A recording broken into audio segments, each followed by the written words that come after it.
So, welcome to the Ageless Living Wisdom Series. Sedena and I are delighted to be with you.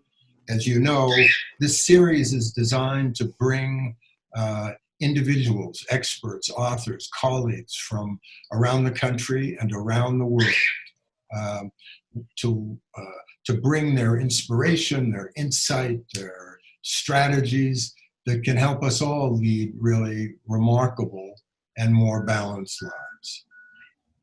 Yeah, and today we're very excited to be joined by our friend and colleague, Anita Moorjani. So many of you know Anita is a New York Times bestselling author, international speaker, cancer survivor, and her book, Dying to Be Me, which has sold over 1 million copies worldwide in 45 languages. She chronicles a 4-year battle with cancer and her remarkable journey to the other side. And her latest book, one of her latest books, What If This Is Heaven? Anita continues to demonstrate her mission to empower the minds and hearts of people with her story of courage and transformation. And she has a new book that is just coming out. No, not yet, but soon. It will be out soon. Yeah. So look for it. That's always exciting to look for a new book by Anita. Sensitive is the New Strong is the name of this book. And we can't wait. We can't wait to read it. So, in addition, Anita is one of the 22 featured authors in our new Ageless Living television series. And that series is now on in a number of PBS markets around the country. An event, for some reason, that it's not yet airing in your market, you might just call your local PBS station and say, I hear this is a really great series. Where is it? When are we going to be able to see it? And Anita's programs, that she has two episodes in that series, are based largely on her first book, Dying to Be Me. And she does an outstanding job with it. So let's now turn to our interview with Anita Moorjani. Anita, welcome. Hi. Thank you. Thank you so much for that beautiful introduction. And it's such a pleasure to be here and to see you both again. I'm excited. Yeah, we're really happy to see you too. These are obviously challenging times. And even though we've been hearing a warning, right, for decades from scientists and experts about coming Earth changes and predictions, from elders, truth tellers, you name it, wisdom traditions, about these transitions that are going to be coming, taking the old story to the new. Who could have predicted really the speed and the scope of the changes that would literally bring our world to a halt in 30 days? And we just want to know, what do you make of this, Anita? So this has definitely been a challenging time for many people. And I actually feel, so being in the position that I'm in, like I'm out there speaking and I'm speaking on social media.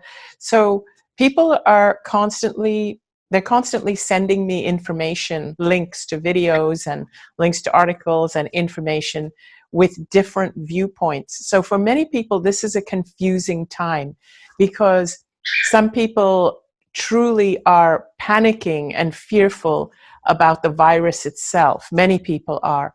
Many people believe other things. They believe that there is something behind it to do with maybe our government. Maybe it's to push vaccines or things like that. So different people have different theories.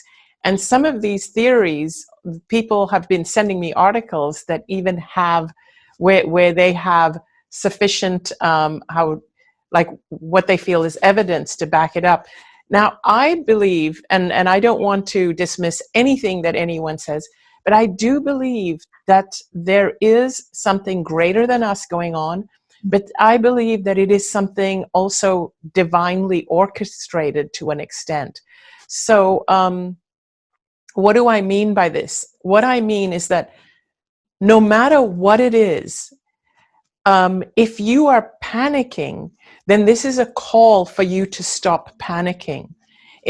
So whether you are afraid of the virus itself, whether you are afraid of some government plan to control us and shut us down, or whether you are afraid it's the pharmaceutical agenda to push vaccines, whatever it is, if you are finding yourself afraid, this is the time to stop and to realize that, first of all, we are more than just physical beings.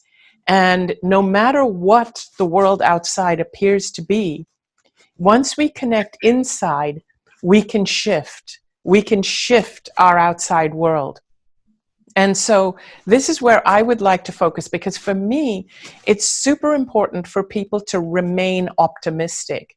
Sometimes even when I say, oh, we have to remain positive, people will say, how can you be so positive when things are breaking down outside?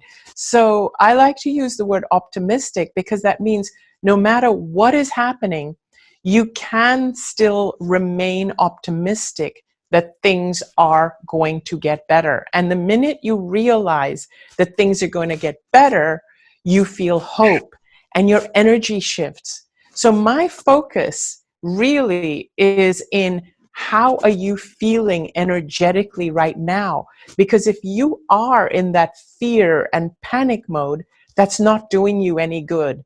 Being in that mode is not doing you any good. And just to expand on this, number one, it's not doing you any good physically, health-wise. If you're actually afraid of the virus, then what you're doing when you're in full fear and full panic mode, you're actually making your immune system less efficient. Because what happens is when you're in fear, your immune system overreacts to everything and it becomes really exhausted. You don't want to do that. The other thing that this panic and fear does to you is that it makes you triggered over every little thing. Like everybody that doesn't feel the same way as you do, like it makes us more triggered. And I'm seeing this play out sometimes on social media. On the one hand, I'm also seeing a lot of people come together in kindness when I've been out walking, trying to get some fresh air, or if I've had to do a grocery run wearing my mask. I've seen a lot of kindness. But sometimes on social media, what I'm seeing is people getting really, really triggered. So what I want to say here is that if you can get centered in yourself, what happens is that you will be less triggered.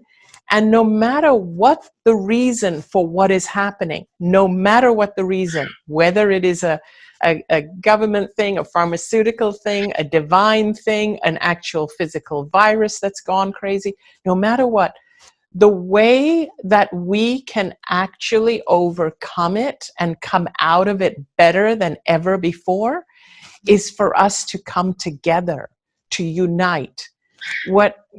So what sometimes concerns me is when I see people being divisive over it. We need to realize that we who are going through this together, we are not the enemies of each other.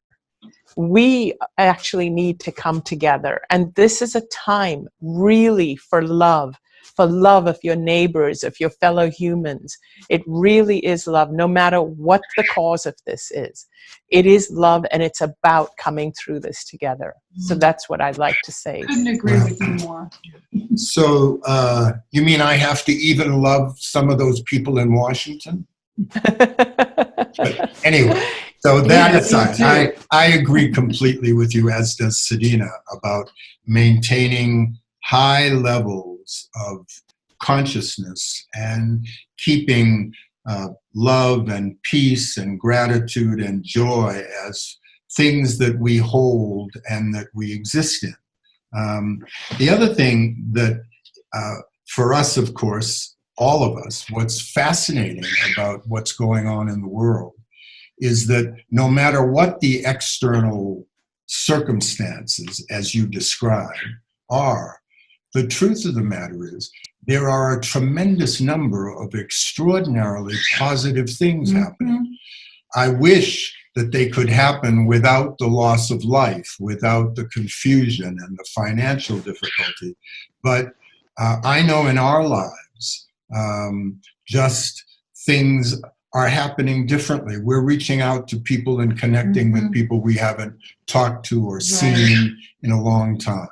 These electronic media are giving us a chance to continue to communicate with the Age Nation audience in a variety of ways that are new.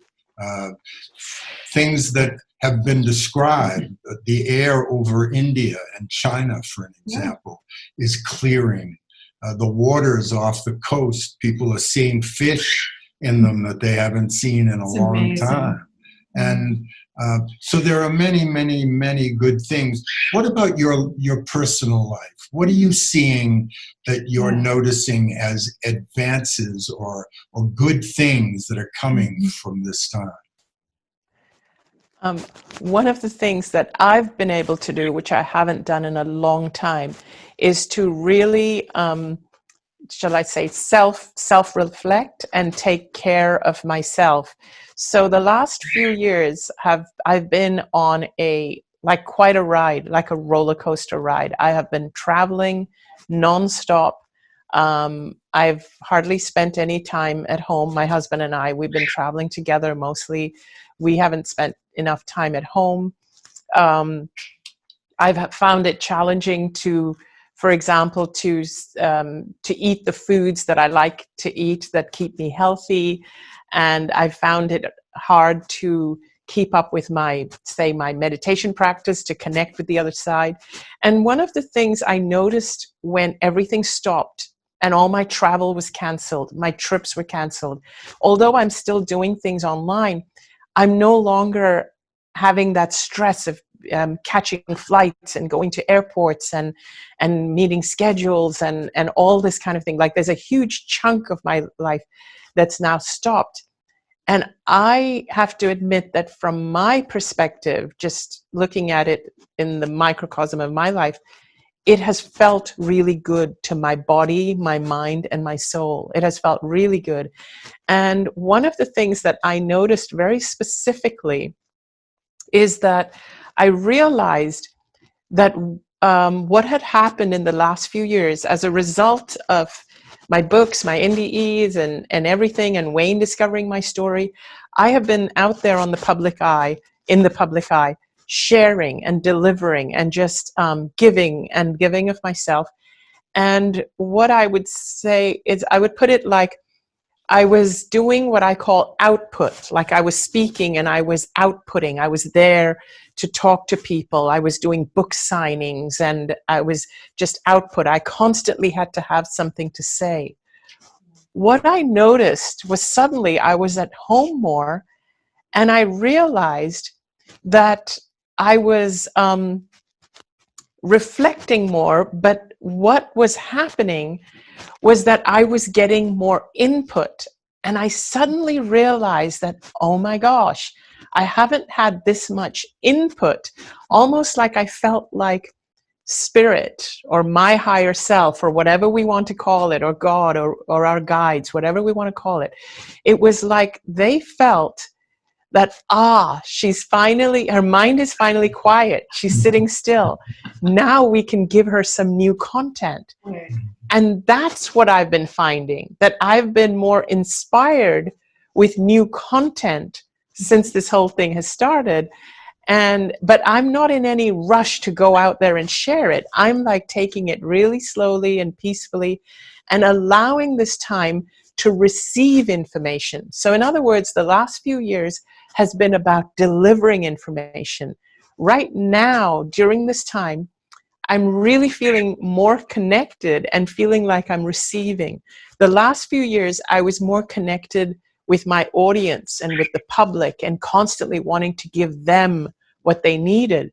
Right now, I'm feeling my own guides and my own spirits are replenishing me with what I need. That's what I've been feeling. That's beautiful, beautiful. I'm actually having that same experience, and creativity is rising up from it. I'm finding, like you are, because I'm listening. I'm actually taking the time to feel my body a lot more too, which is wonderful. I'm a lot more gratitude for what I have, for life, And when you have juxtaposition to all these people in harm's way, people dying, you suddenly realize there is so much to be grateful for. And what have I been missing by going so fast that I miss the change of spring to spring, or, things that we do miss because we don't slow down enough. And so that's beautiful. I can really relate to you because when we were together at the, when you were speaking at the conference and we were filming you, I remember you talking about how life was just a buzz. You were just going nonstop. So good. It's really great to hear that. What's also interesting is as we're talking, I'm flashing back several years ago. Sedena and I were invited to a conference in Australia. Mm-hmm. And during our time there, I noticed that in terms of the way of life and the speed of life and whatnot, it felt to me about 20 years earlier than in the United States, And in some ways, this pause, the world on pause, is as if we have gone back to the pre-madness of a 24/7 media universe in which none of us have a break. And in that, some of the gifts that you're talking about, I'm paying a little bit more attention to the legacy of my art. I'm a sculptor when I don't do this.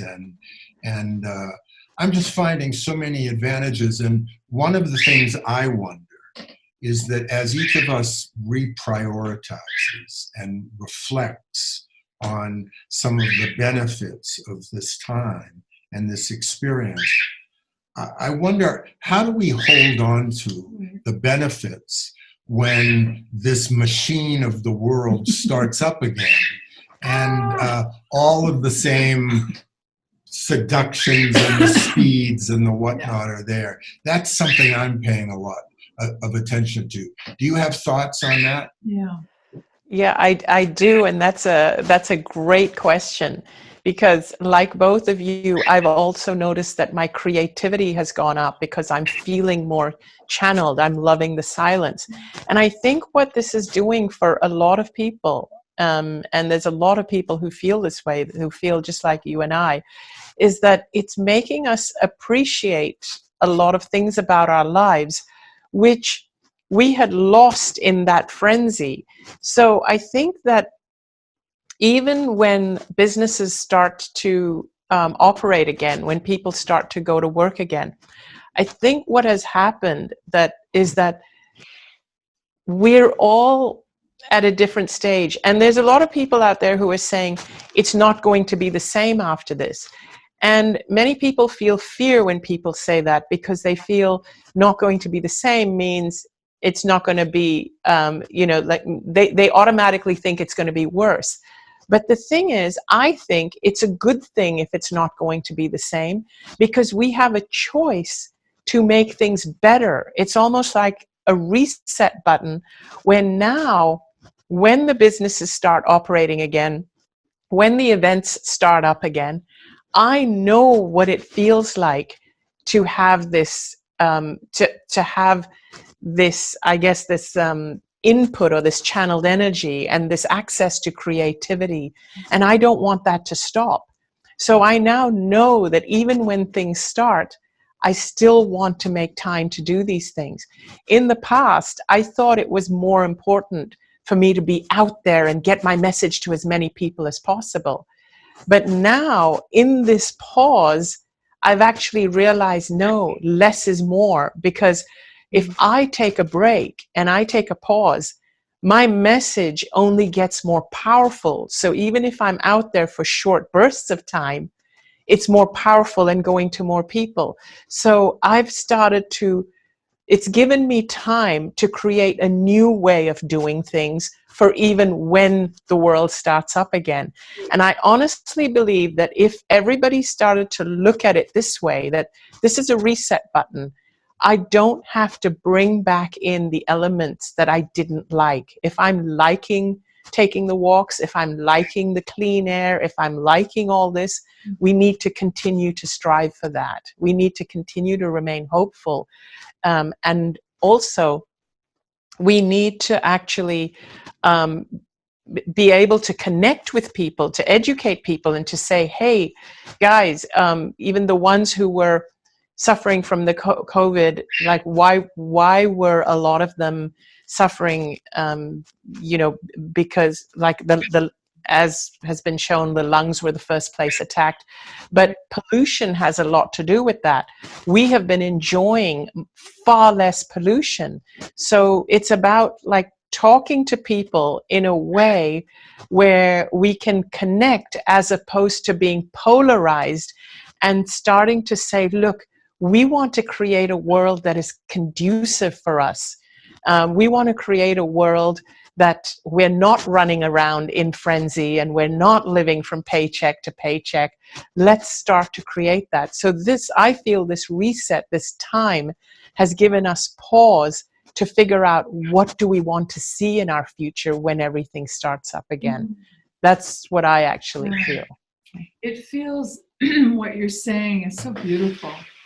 It feels to me like what this time is all about is honoring and letting the spirit that each of us is come forward. It's giving that some time to just stretch out and be, full in its breath. And we're going to do everything a lot better when we do it with our spirits intact and with some kind of consciousness and being in the present moment rather than just rushing around. So that was beautiful. Yeah, it's so needed.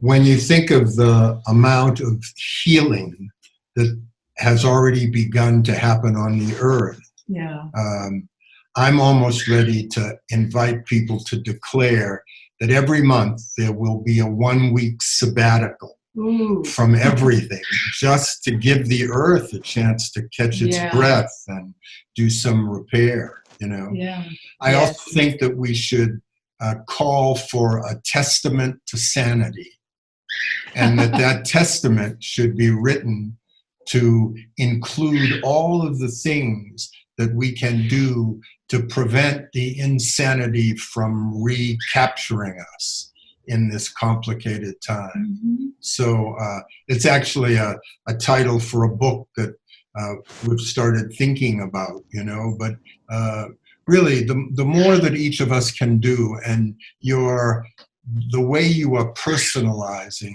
your message in this interview, Anita, is really wonderful, because instead of some, major collective thing, you're bringing it home to the things in your life that are making a real difference. And that's a beautiful thing. And that's very, very helpful to everyone listening. So we really appreciate it. As the earth is getting a chance to breathe, we're breathing. The earth is reflecting back to us what we're doing. And if we can just see that for me will be a way of coming back into this time with some balance, and including ourselves as part of nature. We're not separate from nature. Definitely. I also think you said, you reminded us that, one of the first places that this virus has a serious impact is on the lungs. And if I'm not mistaken, the lungs is a place where a lot of people hold sadness. That is, And in many ways, the earth has been really sad. And society has been really sad. So if we could look on this as not a final, but an important warning from the earth and from greater consciousness, that we can't exist in sadness, that we have to exist, as you said earlier, in love and in joy and all of the rest of it, And I know you've got a busy schedule in terms of other interviews and whatnot, but in closing, some final thoughts for us that you'd like to share? Yes.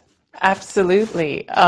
So first of all, I loved what you said about taking a sabbatical every month, a 1 week sabbatical every month, so the earth can just breathe and regroup and regenerate. I love that idea, because personally, my view in all of this is that, and I touched on it a little bit earlier, is that there is something divine happening, and the earth, Mother Earth and nature and us, we are actually perfect. What comes out is what we put in, and this is a result of a lot of years of putting in. That's my view. This is nature reacting to us, and it's and the earth is actually benefiting in many ways from this. So I'm totally with you on that. The one thing that I would like to really leave people with is the fact that we are spiritual beings, and no harm can come to spirit. And we need to remember that we are spirit first, mind second, physical body third. What happens when we get into panic and fear for whatever our reasoning, I mean, it doesn't matter what you think is the cause of this pandemic. But the fact that you are in panic and you are feeling that anxiety that we're in pandemic, that tells you that you are thinking from the level of the physical body. We are consciousness or spirit, and then mind, and then body. So what is the mind? The mind is actually the gateway or the filter between consciousness and the physical body. That's how I see it, and that's how I operate my life. And this is what I would like to leave you with. While you are going through this, stop focusing so highly on what's happening at the body level, but spend more time focusing on not just the consciousness. Many of you are aware that we are consciousness, and that when no harm can come to our soul, and when we die, all is well. But at the same time, many of you don't want to die right now, and so that brings you to fear. So here's what I suggest you do. I suggest you strengthen your mind. The mind is the key, where if you strengthen your mind is what holds on to the belief that you can get through this, that you are more powerful. Because I also want to remind you that you, as a being, as a soul, you came here for a reason. That's what I learned in my near-death experience. As long as you remember and know how powerful you truly are, you've got this. It's only when you forget how powerful you truly are, and you think that you are just this helpless physical body, that's when you get into fear. Many people I know are they are plugged into consciousness, but they constantly stumbling, because then they start to doubt. Doubt comes from you not having strengthened your mind enough. So this is a time for you to really keep your mind healthy, and keep that mind as a bridge between your consciousness and your physical self. We're basically made of three pillars: the spirit, the mind, and the body. When the mind is weak, the mind starts to doubt the spirit. That's really the crux I want to get to. When the mind is weak, the mind doubts the spirit. So how do you strengthen the mind? You strengthen the mind by sometimes by physical activity, sometimes by getting outdoors, by getting sunshine, by being optimistic, by viewing things from an optimistic perspective, by shifting your focus, by reading inspirational books, by not looking at only negative statistics, but looking at positive statistics. Look at the people that have healed, look at the people that have come out of it. Do what it takes to keep your mind strong, because when your mind is strong, your mind is able to keep your body strong, and your mind is able to believe that you are something more than a physical body. That's really what I wanted to say. Thank And you. many people in the spiritual circles tend to neglect the mind. So, yeah. Thank you so much. Just, bringing it back to truth. That's really where we need to be. That was beautiful. If we can remember that, we'll be okay. But I think you're absolutely right. That's what's going on. If people are forgetting who they really are. We're Yes. spiritual beings having a physical experience, not the other way around. Yeah. Anita Moorjani, it's a pleasure spending time with you. I want to remind our viewers that Anita's, she has 2 remarkable books that are out already. Dying to Be Me, on which her Ageless Living television series is also based. And What If This Is Heaven, right? Is that the correct title? They're both available now. You should rush out and get them. Make sure you watch PBS and see Anita's programs. And really, just a pleasure. Be well, be safe, be loving. It's terrific to see you. It really is wonderful. Thank you. The pleasure was mine. It was really lovely seeing you both. Really lovely. And you both look so well. Thank you for this opportunity. Many, many blessings to you. Blessings and thanks.